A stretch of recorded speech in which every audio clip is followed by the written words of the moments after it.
Ray's phone buzzed Only again, if you unknown want. number, and Callie's blood turned to ice. Your Marcus leaned in, choice. voice Take low. your time. Don't move. The message isn't from him.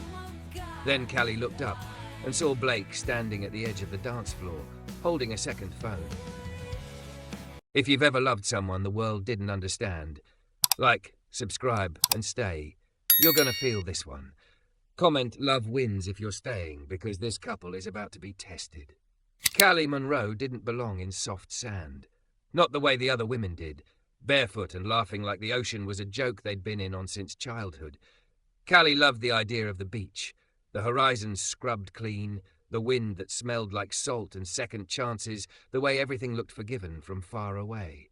But sand always found the places she tried to hide, between her toes, under the hem of her dress, inside the tight seams of composure.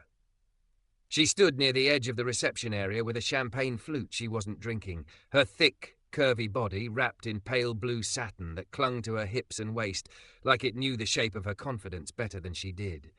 Her honey blonde hair fell in loose waves, pinned back just enough to show her neck.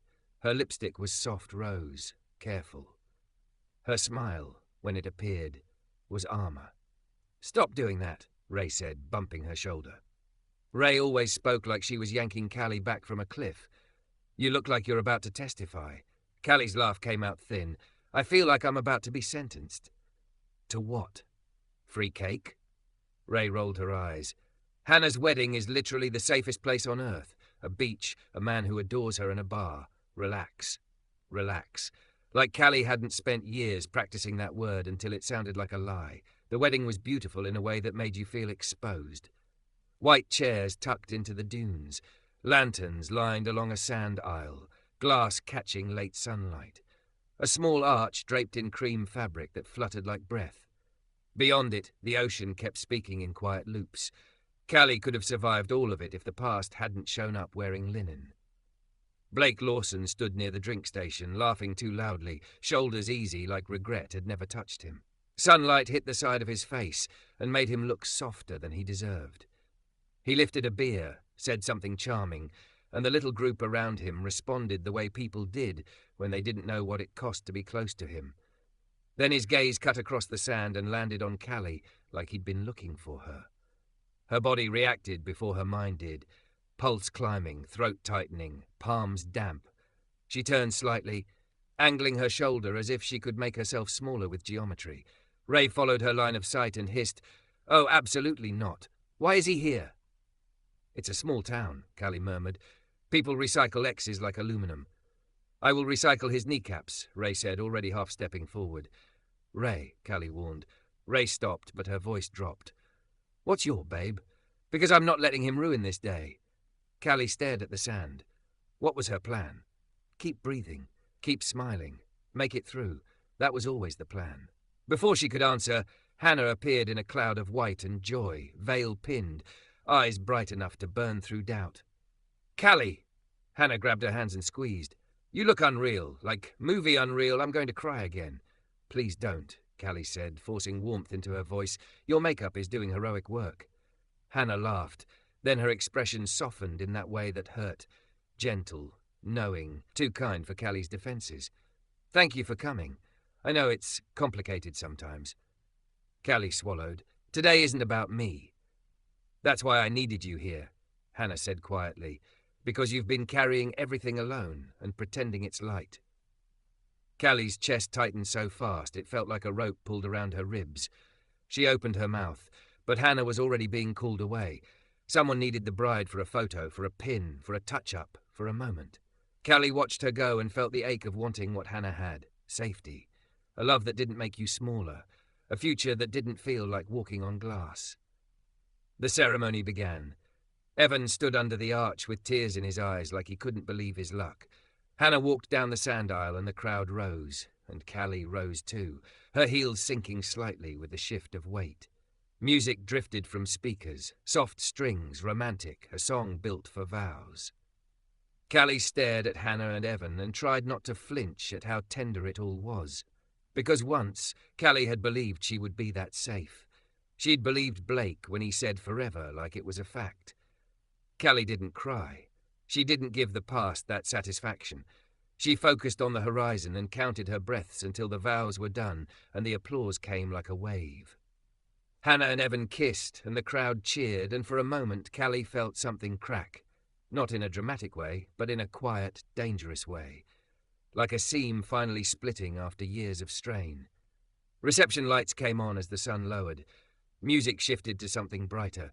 People moved toward the bar and buffet, laughing, loosening. Bare feet danced. The air filled with grilled seafood and citrus and the faint sweetness of sunscreen. Callie made it 10 minutes. Then the sand took her. It started as a simple wobble, the left heel sinking a little too deep. She shifted her weight, tried to step back, and the strap loosened. When she lifted her foot, the shoe didn't come with it. Callie blinked, looked down. No shoe.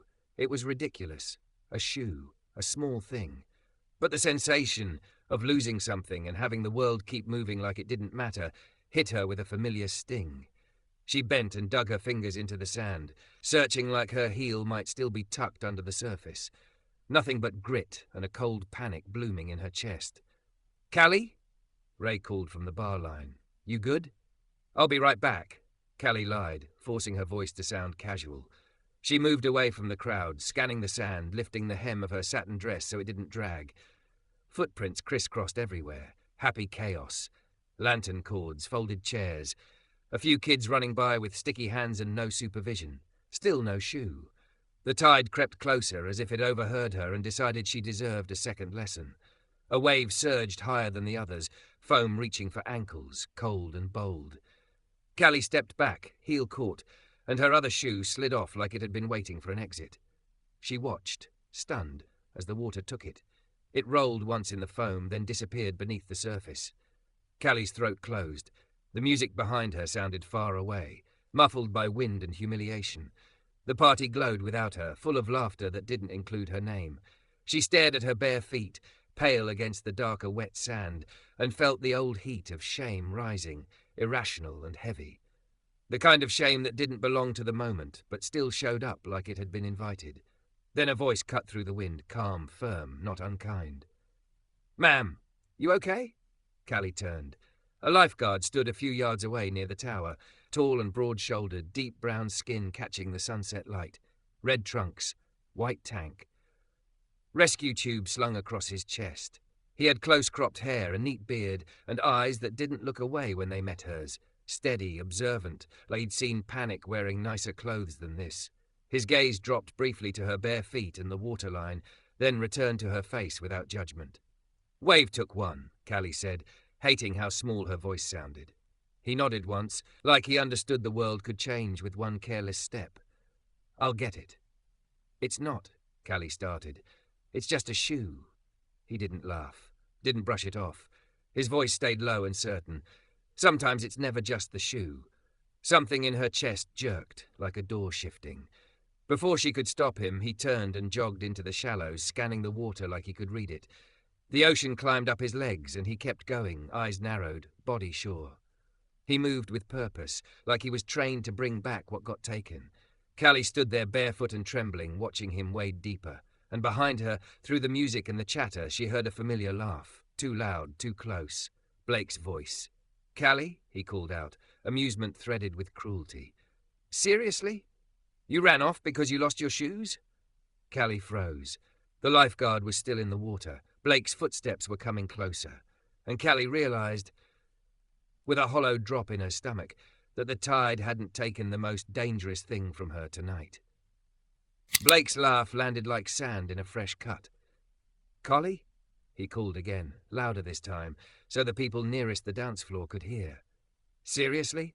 You ran off because you lost your shoes?" Callie stayed still, bare feet sinking into the damp sand.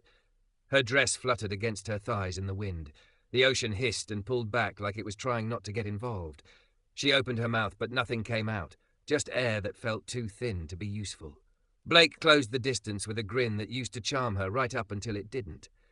Linen suit, loosened collar, the kind of relaxed posture that always meant he thought he owned the room. "You always did love the dramatic exits," he said, eyes dropping to her feet. "Classic." Her stomach turned.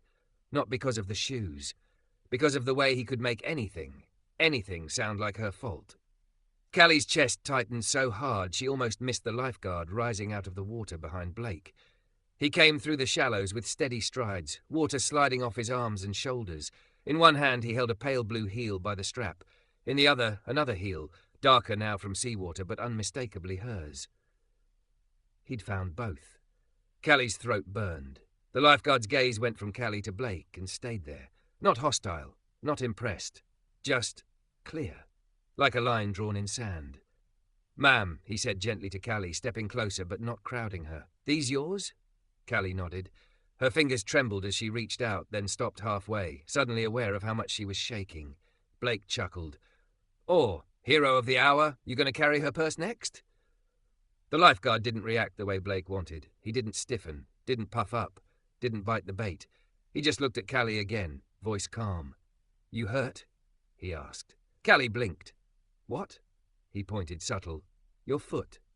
Callie glanced down and finally saw it, thin red streaking across the side of her right foot, bright against white skin. A piece of broken shell or glass must have been half buried where she'd stepped back. She hadn't even felt it at first. Adrenaline did that, made pain wait its turn. "Oh," she whispered, suddenly dizzy. "I didn't." Blake rolled his eyes like her body was inconvenient. "It's a scratch. Come on, Callie." The lifeguard's voice stayed even, but something sharpened inside it. "Sir, give her space." Blake's grin faltered. "Excuse me?" "Give her space," the lifeguard repeated, not louder, just firmer, like this wasn't a debate. "She's bleeding." Blake took a step closer anyway, reaching out like he meant to grab her elbow. The movement was small, almost casual, like he wanted to look helpful for the audience. But the lifeguard moved faster. He didn't shove Blake. He simply stepped between them, body angled, one arm slightly raised, open palm, non-threatening but unmistakable. A barrier built out of calm. "Don't touch her," he said. The words hit the air with a quiet finality. The ocean kept breathing. Somewhere behind them, music played on, cheerful and unaware. Blake stared, offended. "Who the hell are you?" The lifeguard didn't answer him. He turned his head slightly toward Callie again, as if Blake had become background noise. "I've got a first aid kit at the tower," he said. "If you want, I can clean that up." If you want. Not an order, not a claim. A choice. Callie's eyes stung. The simplest respect could feel like a miracle when you weren't used to it. She nodded. "Okay." Blake scoffed. "Unbelievable. You're still doing this? Making a scene at Hannah's wedding?" Callie flinched at Hannah's name. That always worked. Guilt as a leash. But the lifeguard's voice cut in, low and steady. "She's not making a scene. You are." Blake opened his mouth, then shut it like he couldn't believe someone had spoken to him that way. His gaze flicked around, checking if anyone was watching. And they were. Two women near the lanterns had paused mid-conversation. A groomsman glanced over. Even the bartender looked up, frowning. Blake's posture shifted. Less bold, more careful. He leaned closer, voice dropping so only Callie could hear. "You really want to do this in front of everyone? After everything?" Callie's pulse slammed. After everything. Like she was the one who'd detonated it. Like she didn't still wake up some nights feeling his hands on her wrist, the tight grip masked as "I'm just trying to help you," the way he'd always corrected her tone, her clothes, her friends. Like the bruise had been an accident. Like the apology afterward hadn't sounded rehearsed. Callie's vision blurred. Then Ray appeared from the reception area like a storm with a clutch bag. "There you are," Ray snapped, taking one look at Callie's bare feet and the blood and immediately going feral. "Oh my God, are you okay?" Her eyes flicked to Blake and went cold. "Of course you're here." Blake lifted his hands. "I'm literally trying to help." "Help?" Ray laughed once, sharp. "The only thing you ever helped with was making her feel small." Blake's jaw tightened. "Stay out of it." Ray stepped closer. "Gladly. Step away from her." The lifeguard, still between Callie and Blake, nodded toward Ray like he appreciated her timing. "She needs that cut cleaned," he said. "Can you walk with us?" "Yes," Ray said instantly, looping her arm around Callie's waist with careful support. "We're going." Callie tried to move, but pain flared when she put weight on her right foot. Her breath caught, and she wobbled. The lifeguard noticed before she could pretend she was fine. He crouched slightly so his face was closer to hers, eyes level, voice quiet. "My name's Marcus," he said. "Marcus Wade. I'm going to carry you back to the tower, okay? Only if you want. I can do piggyback or I can lift you. Your choice." Callie stared at him. No one had asked her what she wanted in a long time, not in a way that mattered. Ray squeezed her side. "You don't have to be tough right now," she murmured. Callie swallowed hard. "Piggyback," she said, voice shaking. Marcus nodded like that was the most normal thing in the world. He turned his back to her, lowered himself slightly, and held his arms out. "Take your time," he said. Callie hesitated, then placed her hands on his shoulders. His skin was warm from sun and effort, solid under her grip. She shifted her weight, and he lifted her smoothly, like she weighed nothing, like she wasn't an inconvenience. Blake's face twisted. "This is pathetic." Marcus didn't look at him. He adjusted his hold so Callie's thighs were secure and her dress stayed decent, then began walking toward the Lifeguard tower with steady, controlled steps. Ray walked beside them, glaring over her shoulder like she wanted to set Blake on fire with eye contact alone. As they moved, Callie saw heads turning, people noticing. A few whispers, a few sympathetic looks. Hannah's mom paused mid-sentence, hand over her mouth. Callie's shame tried to rise, hot and familiar, but Marcus's posture didn't change. He didn't hunch like he was sneaking her away. He didn't rush like she was embarrassing. He carried her like she was worth carrying. And that broke something open in Callie's chest. At the tower, Marcus eased her down onto the bottom step and knelt, pulling a first aid kit from a compartment. He cleaned the cut with saline, hands precise. He didn't touch more than he had to, and every time he did, he warned her first. "This might sting," he said. "It did," she hissed softly. "I'm sorry," he said, and his voice sounded like he meant it, not like people who apologized to end a conversation. "It's not your fault," Callie managed. He met her eyes. "Still, I don't like seeing anyone hurt." Ray hovered, arms crossed, scanning the beach like Blake might sprint over and try something stupid. "You're really kind," she said to Marcus, suspicious like kindness was a scam. Marcus gave a small smile. "It's my job to notice when someone's in trouble." Callie's throat tightened. "I wasn't in trouble," she tried. Marcus taped the gauze gently. "You were," he said simply. "You just didn't want to call it that." Callie looked away fast because her eyes were filling and she refused to cry on a Lifeguard tower step at her friend's wedding. Then, sharp and sudden, a whistle cut through the air. Not music, not laughter. A Lifeguard whistle. High, urgent. Marcus's head snapped toward the shoreline. His whole body changed in one heartbeat, still calm but ready. Another shout followed, distant but panicked. "Someone's out too far!" Callie's stomach dropped. Marcus stood, eyes locked on the water. He grabbed his rescue tube in one practiced motion, then looked down at Callie. "I need to go," he said, voice steady. "Ray, stay with her. Callie, don't move, okay?" Callie nodded, breath caught. Marcus took one step toward the sand, and Blake's voice drifted from behind them, too close again, too amused.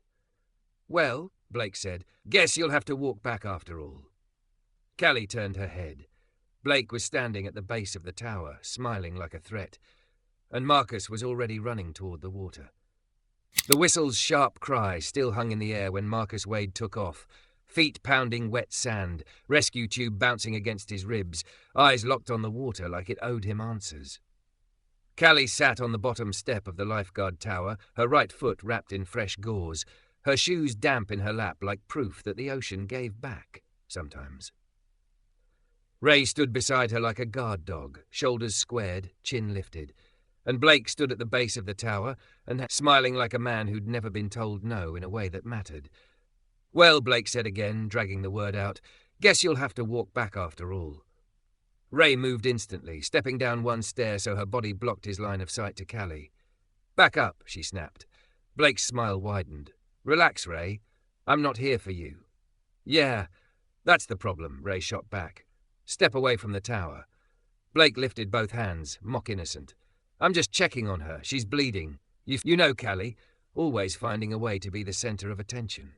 Callie's stomach clenched. Her brain tried to do the old math. If I stay quiet, he'll leave faster. If I don't give him a reaction, it won't escalate. It was a lie she'd lived inside for too long. Blake took a step closer, and Ray held her ground. "Don't," Ray warned.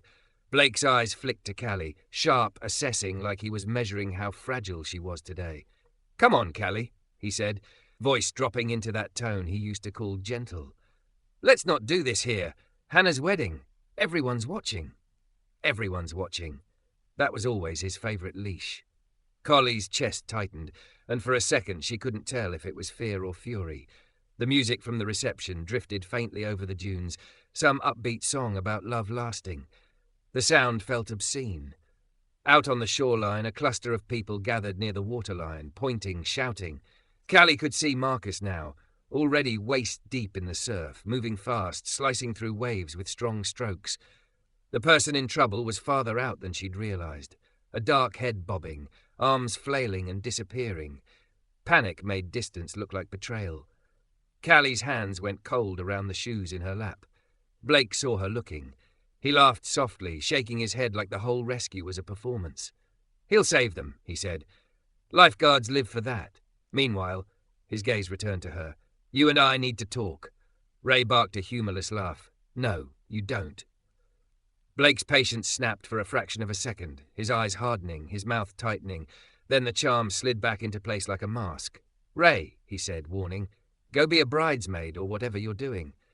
"I'm being her friend," Ray said, voice steady. "Something you never managed." Blake's gaze dropped to Callie's foot.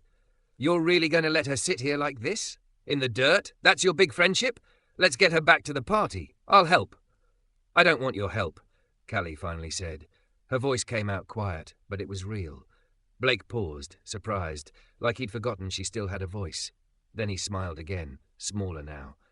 "Callie," he murmured, taking one step up onto the first stair. "Stop. You don't mean that." Ray moved to block him, but Blake's hand shot out to the railing beside her, trapping the space. Not touching Ray, just making his presence bigger. Callie's breath hitched. Her heart started doing that frantic sprint it used to do when he moved too close. She stared at his hand on the railing and remembered another hand on another night, fingers closing around her wrist, not hard enough to leave blood, just hard enough to leave a lesson. She forced her eyes to lift. Blake's voice softened again, syrupy and intimate. "You're embarrassed," he said, as if naming her feeling gave him permission to fix it. "You always get embarrassed when you lose control. But I'm here. I can take you home." Home. The word felt like a trap. Callie swallowed and tasted salt. She pressed her palm against the tower step, grounding herself in the rough wood. She counted her breath the way she'd learned to do when panic tried to take over. In, 2, 3, 4. Out, 2, 3, 4, 5, 6. Blake leaned in. "Look at me," he said. Callie didn't, his voice sharpened, low and dangerous under the sweetness. "Look at me." Ray's hand reached for Callie's arm. "Don't you talk to her like—" Blake cut her off with a glance that could have been a slap. "Move." Ray didn't. So Blake did the thing he always did when someone stood between him and what he wanted. He went around them, fast.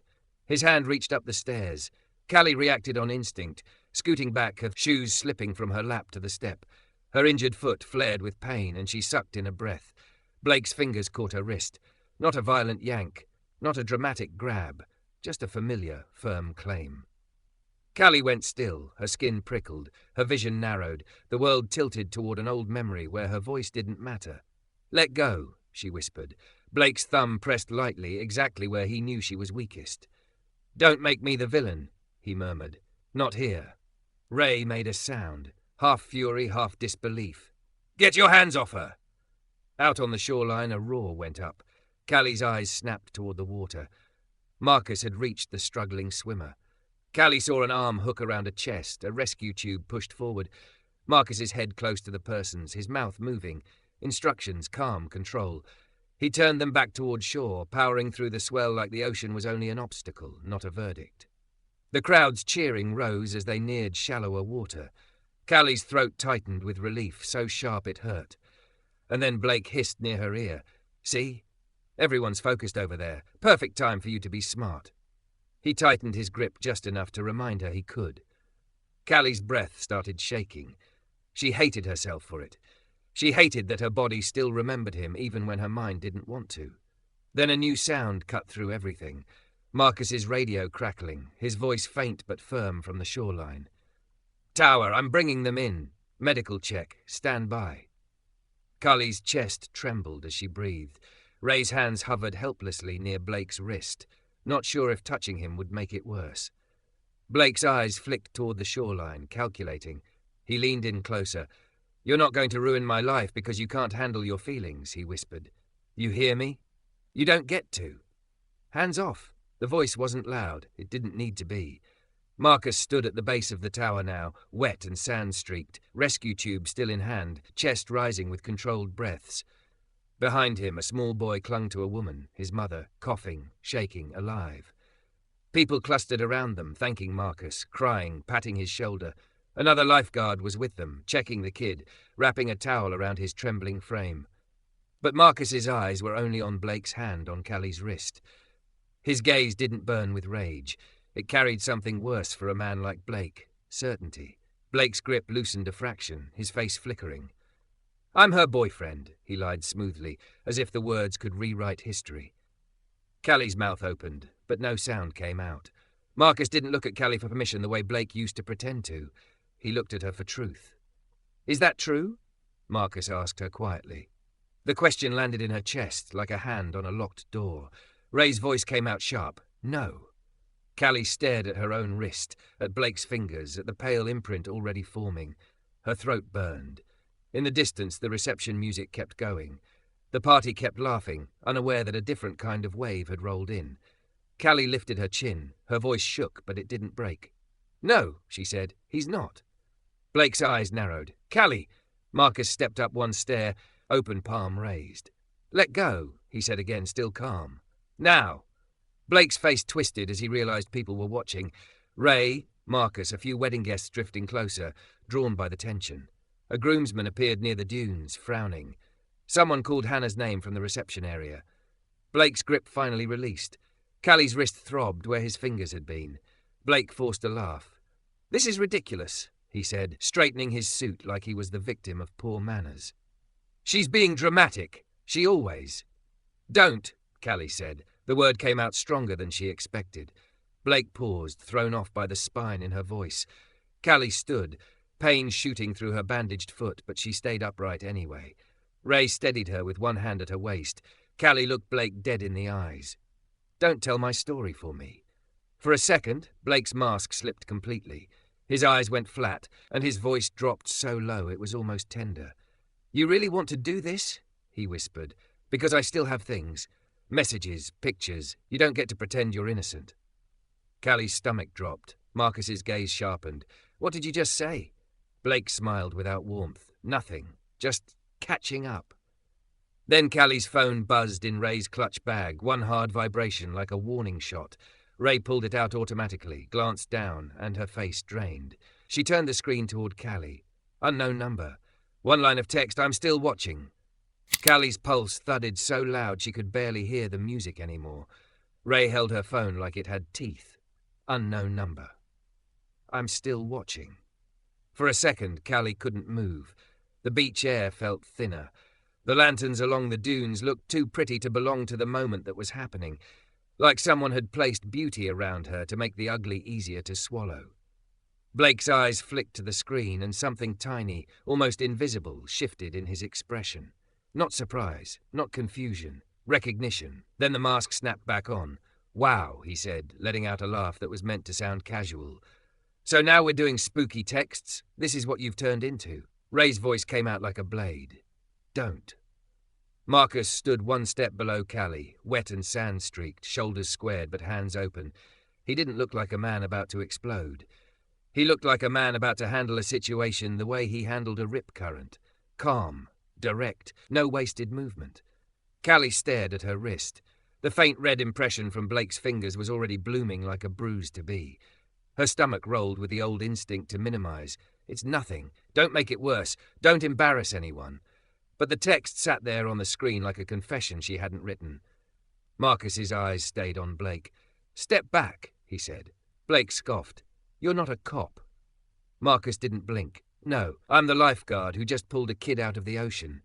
And I'm telling you, step back." Blake's gaze flicked past Marcus to the gathering cluster of guests. People had drifted closer, pretending they weren't watching while very clearly watching. A groomsman hovered near the dunes with his jaw set. Someone had stopped dancing. The air had changed. Blake's voice dropped, careful now. "Callie," he said, like he was doing her a favor, "you don't want to do this here." There it was again, his favorite leash. Callie felt her throat tighten, but she forced a breath in, slow and deliberate. In, 2, 3, 4. Out, 2, 3, 4, 5, 6. She turned her gaze from the phone to Blake's face. Linen suit. Sun-kissed charm. The same mouth that used to apologize while already planning the next way to control her. You sent it, she said. Blake's smile twitched. What? The text, Callie repeated, voice shaking but steady enough to stand on. You sent it. Ray's eyes widened. Oh my God. Blake barked a laugh, too loud, too sharp. That's insane. Why would I? Because you like being the reason my heart races, Callie said, and the words surprised her with their honesty. Because you want me to feel like you're everywhere. Because you want me to keep my head down. Blake's expression hardened. The softness drained away. For a flash, she saw the real him, the one that lived behind closed doors when there was no audience to charm. He leaned in, and Marcus moved without touching him, just shifting into his path again, open palm up, a quiet stop sign. Blake's jaw clenched. You're making things up. Callie's chest lifted with another breath. She looked at Ray. Screenshot it, she said. Ray blinked once, then did it immediately, thumbs moving fast. Done. Marcus nodded. Good. Don't delete anything. Blake's gaze snapped to the phone like it was a weapon now. Give me that, he said, reaching out. Marcus's voice sharpened. No. Blake stopped short, realizing how it would look if he grabbed at it in front of witnesses. He forced another laugh, smoothing his lapel like he could iron this into a joke. You're really going to let her accuse me? He said to Marcus, then to the onlookers, spreading his hands. This is what she does. She spirals. She rewrites history. Callie flinched, because he used to say that word, rewrite, whenever she tried to tell the truth. But this time, she wasn't alone on the page. A woman stepped forward from the shoreline group, clutching a towel around a small boy's shoulders. The boy's face was blotchy from coughing, but he was alive, pressed against his mother's hip. The woman's eyes were wet and fierce. Sir, she said, voice trembling with leftover panic, Marcus saved my son. If he says you need to step back, you step back. Blake's face flickered. Another voice joined, a man in a white shirt with rolled sleeves, one of the wedding guests Callie hadn't noticed earlier. Is there a problem here? He asked, calm but firm. Ray answered before Callie could. Yes, there's a problem. He grabbed her, and she's getting threatening texts. The man's eyes narrowed. I'm a deputy, he said quietly, flashing a badge clipped to his belt like he'd been off duty, not non-existent. Whose number is texting you? Callie's stomach dipped. Relief and fear collided. Ray held up the phone screen. Unknown number. Blake lifted his hands again, too quick. This is ridiculous, I didn't.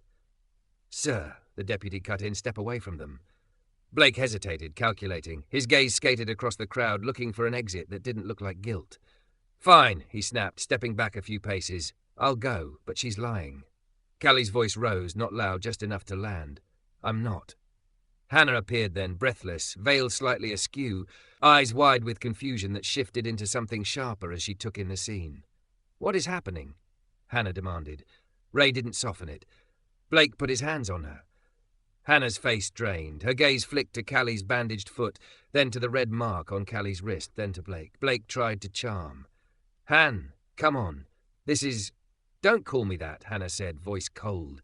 She stepped toward Callie instead, hands hovering. Callie, are you okay? Callie swallowed hard. She wanted to be easy. She wanted to say yes and make everyone relax, but she was done being easy for other people's comfort. No, Callie whispered, but I'm telling the truth. Hannah's eyes filled instantly. She turned on Blake with a fury that didn't wobble. Get out, she said. Blake scoffed. Hannah, out, Hannah repeated, louder. Evan was suddenly there beside her, face tight, and two groomsmen moved in like they'd been waiting for permission. The deputy nodded once. Sir, you're leaving. Blake's gaze cut back to Callie, sharp and poisonous. You're going to regret this, he hissed, low enough that only she and Marcus could hear.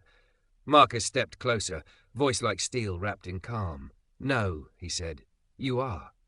Blake's mouth tightened. For a second, Callie thought he might lunge, might snatch, might do something reckless. But Blake was a coward in public. He let himself be escorted away, still muttering, still trying to write the ending with his mouth. The crowd slowly loosened.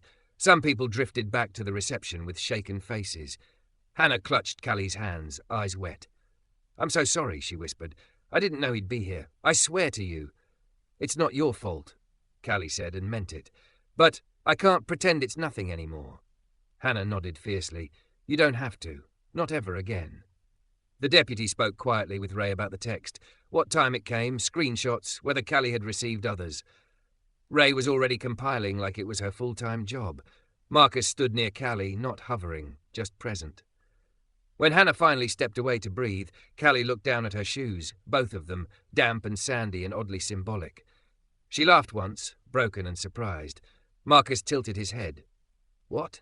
Callie lifted the shoes slightly. You really went into the ocean for these. Marcus's mouth curved just a little. You looked like you needed something returned. Callie's eyes stung. She nodded, staring hard at the lantern so she wouldn't cry again. Thank you, she whispered. For the shoes, he asked. For seeing what it actually was, Callie said. Marcus's gaze held hers, steady as a shoreline marker. I meant what I said earlier, he murmured. It's never just the shoe. Callie tried to stand, and pain flashed through her bandaged foot. She wobbled, and before she could apologize for her body, Marcus spoke. Do you want me to carry you back? He asked. To the party. The party. The place she'd run from. The place she'd been afraid to return to because she thought everyone would see her shame. Callie looked over at the reception lights glowing warm against the dunes. She heard laughter again, softer now, careful like the night was learning how to hold her. Ray squeezed her shoulder. You don't have to prove anything, Ray whispered. But if you want to go back, go back. Callie swallowed hard. I want to go back, she said. Marcus nodded once like that was all he needed. He turned his back, lowered himself and held his arms out. Okay, take your time. Callie slid her arms around his shoulders, feeling the solid warmth of him. He lifted her smoothly, secure and respectful, and started walking toward the lights. As they moved, Callie felt heads turn again. But this time the heat in her chest wasn't shame. It was something steadier. Hannah saw them coming and rushed forward, wiping her cheeks. Make room, she called, laughing through tears. Callie's breath caught. She clutched Marcus a little tighter, not because she was afraid of falling, because she finally understood what being carried back really meant. Not rescued like she was weak, returned like she was worth returning. Marcus slowed at the edge of the dance floor, voice low. You want to be set down, or... Callie looked at the swaying crowd, the lanterns, the ocean beyond it all. She lifted her damp shoes slightly and smiled, small, real. Set me down, she said. I think I'm going to dance barefoot. Marcus eased her down carefully, making sure her bandaged foot was protected. Ray steadied her. Hannah grabbed her hands and pulled her gently into the circle of light. And when the music rose, Callie let herself move, bare feet in sand, heart bruised but beating, eyes open. She glanced back once. Marcus stood at the edge of the dance floor, watching like a guardrail, not a cage. Callie lifted her chin. For the first time in a long time, she wasn't running from the party. She was back in it, on her own terms.